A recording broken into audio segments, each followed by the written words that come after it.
Hello, hi there. Welcome to the Guiding Voice podcast series, the Guiding Voice for a Better Future. This podcast is to help professional students, IT employees, and entrepreneurs to shape their careers. Dear listeners, in every episode, we interact with industry experts or academicians or leaders or coaches across the globe to drive some insightful conversations that will help our audience learn great things. Also, we share an interesting trivia or a fun fact about the IT world or technology towards the end. Thank you for tuning in. This is Naveen and I'm with my co-host Sudhakar. So folks, in today's abundant, resourceful world, everybody wants to be an entrepreneur because of wide availability of technology and because of wide availability of resources and because of ample opportunities that are out there in the world.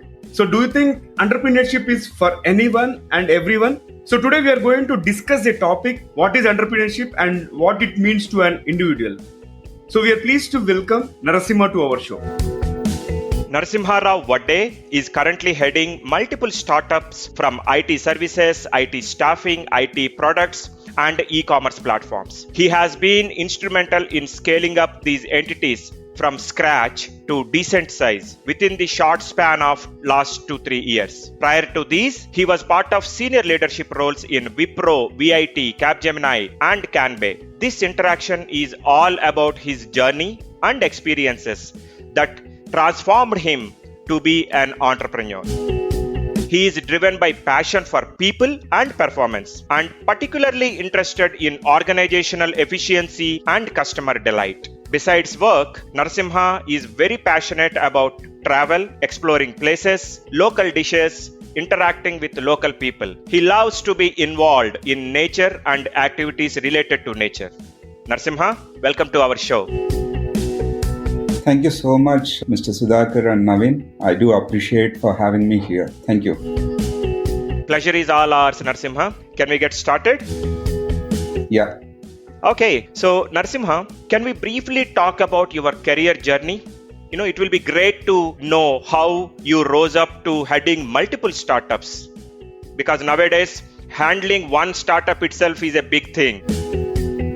My career started after my graduation as a lecturer at KITS College. It's Kamala Institute of Technology in Huzurabad, near Warangal and Karimnagar. After working for 9 months, I joined IT with Cognizant Technology Solutions as a developer in Chennai. Then I worked with an organization called Kanbay. I actually changed from Cognizant to Kanbay after a year working with Cognizant. Kanbay, I was there for 4 years, primarily working on mainframe and technology called Vision Plus, a product developed on mainframe for the cards processing. Then Capgemini acquired Kanbay, and then I obviously had to enter into Capgemini. Grown up from developer to lead and technical SME. I went to on-site Tampa, Florida for a couple of years. Then came back. I was at peak of my career in Capgemini. I was growing fast. Then I just felt like, okay, so this is a big ocean. Let me just explore in small ponds how the journey will be. So I changed from Capgemini to VIT. It was a very small entity working with Citibank. It had an employee base of 30 people when we joined. About 2.5 years, the VIT was grown to a size of 400 plus. Then naturally, the Wipro has acquired VIT. That's how I joined Wipro. So if you see the tendency, any company I join will get acquired by somebody else. Kanbay acquired by Capgemini and VIT acquired by Wipro. So Wipro had, given me a lot of opportunities. From the technical side, I moved into management, initially played a role of technical manager, then further advanced into the leadership roles of delivery management and delivery head. So I had an opportunity to lead the entire consumer portfolio for a very large bank based out of Singapore. I had a team size about 2,000 plus in my last role with Wipro. So the journey, when I look back, right, each of this organization is unique and it helped in its own specific learnings. Every organization, if you look at, Kanbay, Capgemini had given me that instinct to grow. Then VIT, if you see, I came from an MNC to a small company and lots of exploration within the small companies, and you really have a lot to play around. And all of those roles were facilitated by the respective, the leaders that I have worked in the specific organization. And like I mentioned, Wipro has given me a complete diversity on the leadership side. So I would like to thank each of these organizations and every leader that I have worked with. And I'm so happy and delighted to say that each of these managers have helped and carved out of what I am today. That's how the journey has been on the professional side. Then the VIT experience, and 2018 is when I kind of came out of Wipro and started this journey of entrepreneurship with IT grads. That's quite an illustrious journey, I would say, Narasimha. But when you see the oceans like Capgemini and Wipro and handling teams of 2,000 employees in your last engagement that you talked about, now you started something from scratch all over again. So what made you exit that, I would not say comfort, but stable job and engagement and start this entrepreneurship journey? You are very right, Sudhakar. As part of Wipro delivery head role, I was there in Singapore, and we all know Singapore is such a beautiful country, and I was there for 5 to 6 years. So long duration, and kids family has established there too. And role-wise, like you said, is entire consumer portfolio for a very big bank. In fact, the leading bank. We have 2,000 plus team and travel every month or every other month, which I love to. So all of this, leaving that, like you said, may not be a comfort, but definitely a established role, and then further roles ahead as well, right? Leaving that and starting this journey is a very key decision of my life, both personally and professionally. So in fact, if you see my instinct of joining VIT when I left Capgemini, so I had that. I mean, you had certain experience, and I naturally have that instinct of you had to do something different. That is number one. Number two, my natural instinct is also to get into some kind of, the service orientation, and you have to give something back. Like in one of the movie, we get that in a movie dialogue, right? If you don't give back to your society or anything, you get fat or you get, increase your weight.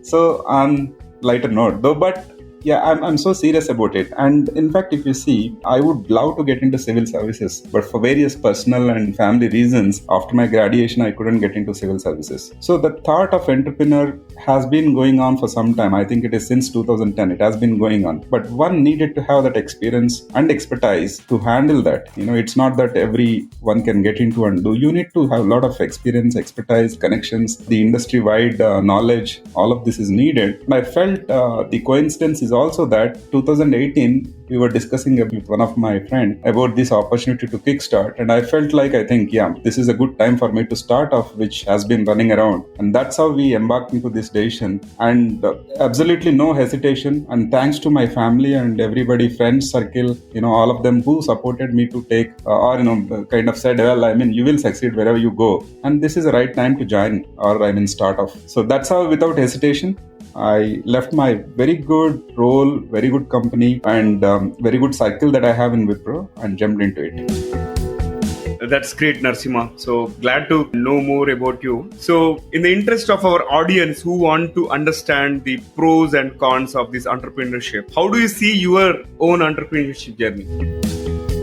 Yeah, so I'm not sure if I'm wrong, but there is a general tendency of understanding that entrepreneurship is all about business. In my view, it's completely different. Entrepreneurship is all about a greater responsibility that you actually get in with the ownership that you drive. As an outcome, it fulfills your dreams and thoughts. That's how I see the entrepreneurship. Like if I said, my natural instinct of doing these services, contributions back to society, I see this entrepreneurship is also an element, that helps you achieve those giving back to society. If you look at the IT entrepreneurship or the number of entities that we have started off also, it helped in a way to create jobs. And every other quarter when we hire, generally we hire about 10 plus, freshers, or the lateral hiring is a continuous journey that we keep doing. So every time you get into this hiring, it gives me a sense of fulfillment that, you are creating further jobs. Number one is creating those jobs. Number two is all about, are we giving job just an individual? In fact, if you see, the entire family may be dependent on that individual. And my life itself is an example for that. I'm happy saying that we are still a united family, and I do take care of the family. And obviously the job opportunity enabled me to do that. Likewise here, the individual getting into job helps a lot more helping or supporting the family. So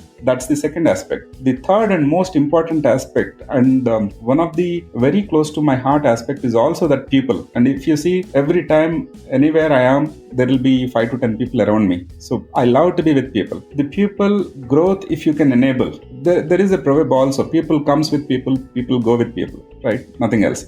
So a leader is all about how do you ensure you be a catalyst in their professional growth, personal growth, in all of their growth. So that's the most important aspect. It is not necessary that a person is always with you, but if you can be a catalyst in their journey and growth, they will always cherish you forever. So all these aspects together, and probably a bit of your economical, country, state related contributions that you also can do with the entrepreneurship. So as I said, the business, the financials, the accounts are byproduct of this journey. They are not the drivers for me. So the drivers for me obviously is to ensure, create jobs, facilitate people, grow them, and make them livelihood, helpful for their families and all of it. That's how I see this entrepreneur journey. Wonderful. One thing that stuck to me is people aspect of it. Like, leaders create more leaders, and people bring you more people, and people go with people. So fantastic quote. So now, slightly talking about your own experience of being an entrepreneur. You tend to wear many hats in a day as a founder and a head of the organization. So how has been your experience in terms of being head of the organization, wearing multiple hats at different times and taking care of huge responsibilities? It's wonderful. I would say it's simply wonderful. I was part of, the senior leadership roles in earlier organizations too, in my professional roles. And I did have extremely, guiding, helpful leaders with me to further enable that growth. But one thing that I notice when you play a role of tech lead, so your goals, your KPI is specific to that role. And when you were a delivery manager, your goals again, KPI was specific to that role, delivery head. Whatever the role in the professional organization, pretty much the goals and KPI are specific to those roles. And we were also very much focused in fulfilling our outbeating those KPIs in the specific arena. However, here, being that entrepreneur, driving that organization to a growth is actually, you don't see anything. It is completely open battlefield. It enables you. And in fact, I can recall myself when we started here, I used to go to office in the very early morning and I used to open the door keys by myself. So the journey starts that way, which you never see in your professional organization. When you are part of job, and you have to play. There is no other option. You have to play probably a role of office boy, you get admin, HR, accountant, legal, delivery, sales, up to whatever so-called these managing director. So in my view, you actually wear every hat. It's not different hats, but you have to wear every hat. When you are talking to an office boy, you have to act like him. You have to understand what he's running through. And sometimes if he's not there, in the initial journey, like I said, we have to do it. We don't have so much additional manpower to support. And given the startup nature, you wouldn't be able to have that additional manpower as well. So going through these number of roles has only enabled me to get into that understanding and that perspective of how they actually see the organization. Okay, when you are acting like an HR, you understand the pain points of HR, right? When you are negotiating within the lateral hire, you understand how difficult it is. Okay, when you are actually an admin, you will understand how many shops he has to go around to actually probably buy a pencil. You don't know. Okay, so each role of it has only enabled, because you be into that shoe, it only enabled you to understand that dimension to the maximum breadth and to the highest depth. As I said, all these hats from time to time, the depth and breadth of every hat has only transformed me from a specific focus to a completely diversified and broad thought-oriented person. And as I said, when I actually look through the office, either being part of my cabin or outside, you see so many employees. And when you see them, it is a sense of pride moment. And at the same time, you see them and families are actually taken care by this job. So ensuring the securance of that job is also even more important for you. So how do you do that? So constant focus about how you are planned for next 3 months, 6 months, 9 months, 1 year. What are the different projects that you have? And how is your, the bank balance probably? So all of this together, so it doesn't just limit you to focus on today, but it enables you to look at the next 9 months to 1 year, probably even beyond. So how can you be futuristic? How can you be planned? How can you be futuristic? How can you ensure your people are taken care?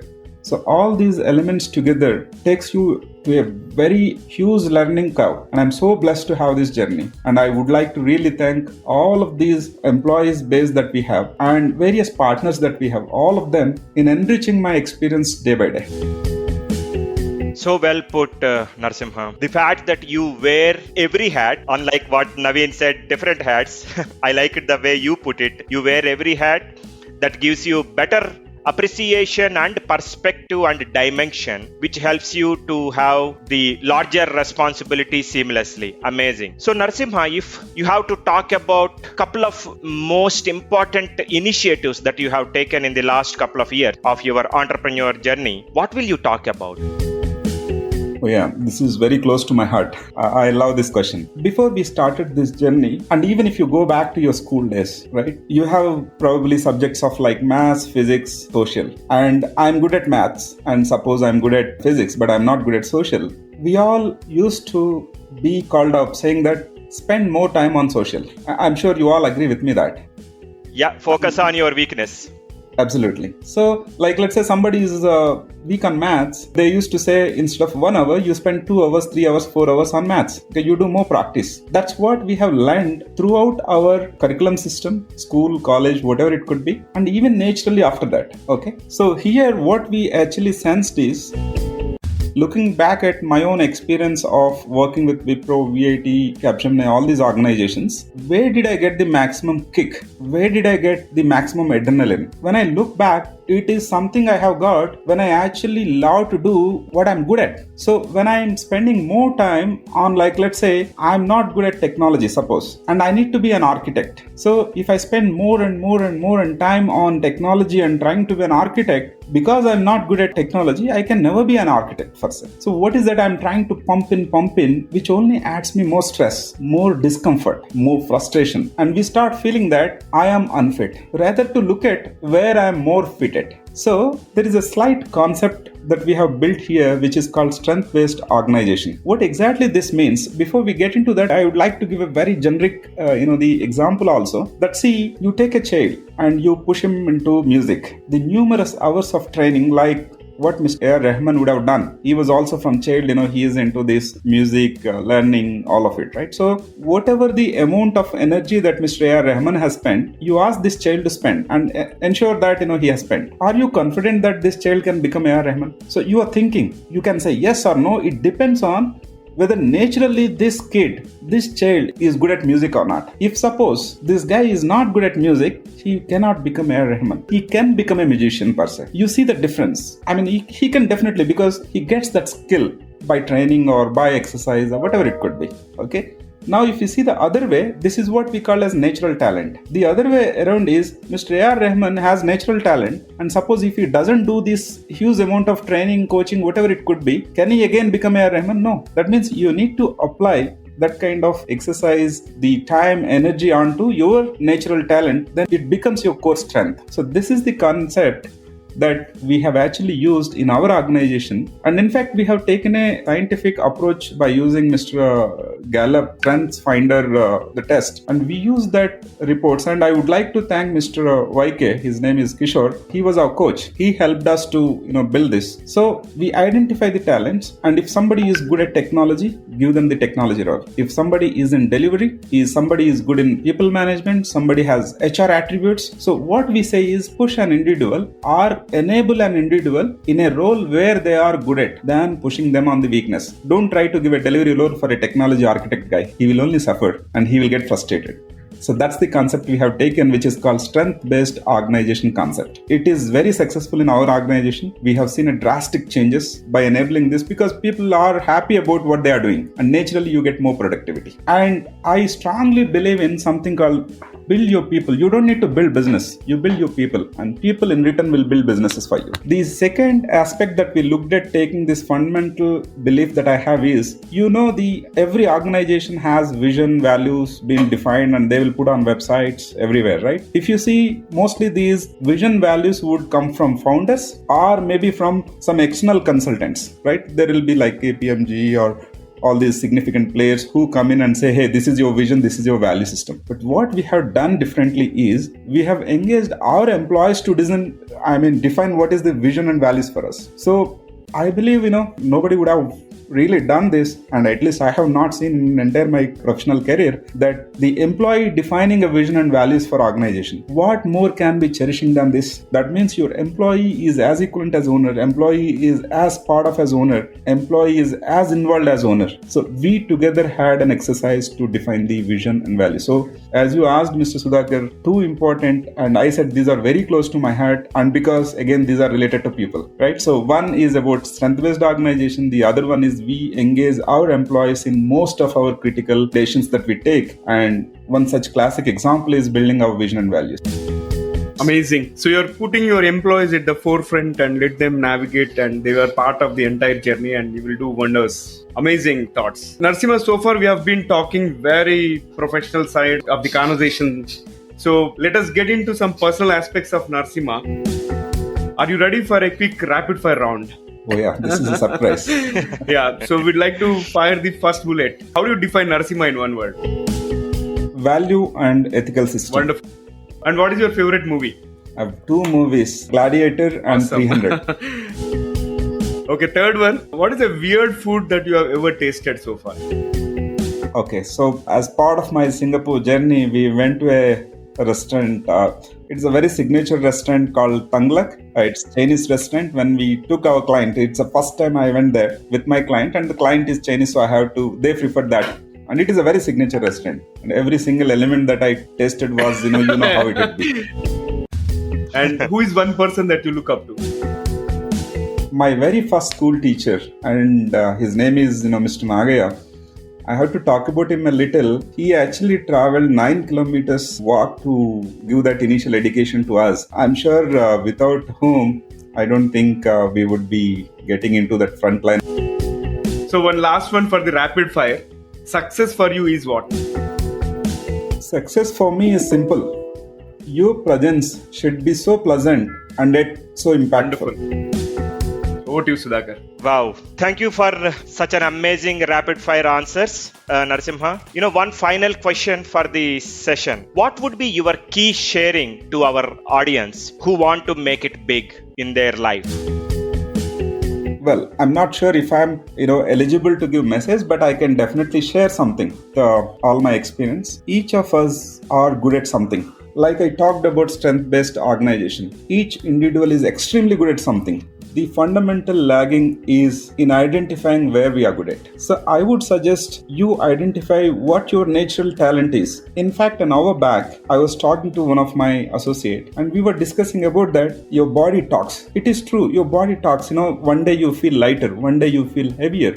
One day you feel drowsy. One day you feel so energized. It is talking. So are you keeping your ears to it, or actually are you keeping your heart to it? So here again, I'm sure you can identify your natural talents because you get that maximum kick within out. Identify that and you nurture those into your strengths. We spoke about A.R. Rahman concept. Like we said, if he doesn't spend time, it will only be his talent. It can't be a strength. So you have to keep energy, time, devotion on your natural talent turning out into strength. Then simple, you ride on your strengths. Having said this, if I have a weakness, will I just ignore it? No, you leverage the ecosystem that you have. A classic example that I can give is, suppose I'm not good at talking to multiple people. And do you think the relationship network is so important in your life? Yes. But what you do is, you will have a close person and try leveraging he is good at building the relationship. So what the concept here is, ride on your strengths and leverage wherever you are not good at. You can leverage a person, you can delegate those to somebody else, you can leverage anything in the ecosystem around you. So all I would say is, you focus on what naturally you are good at, and I'm sure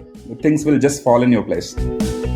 Excellent. Narasimha, it has been amazing to talk to you about this overall entrepreneurship and what it means to an individual. I really liked the overall conversation, but 3 things that will be stuck with me for long is entrepreneurship is fulfilling the dreams and thoughts. Ensure that you make employees part of the vision and values so that they are more than employees for your organization. And last, the most important, to excel, Focus on your strengths and leverage on your weakness. Thank you very much for your time. We really appreciate you taking time for us. I do appreciate both the gentlemen out here, Naveen and Sudhakar, for giving me this opportunity to express what I run through. And I'm hopeful that this would help the listeners. Definitely help all our listeners out there who want to try their entrepreneurship journey. So thank you so much again, Narasimha. Appreciate you being part of TGV's journey in shaping the careers and lives of millions across the globe.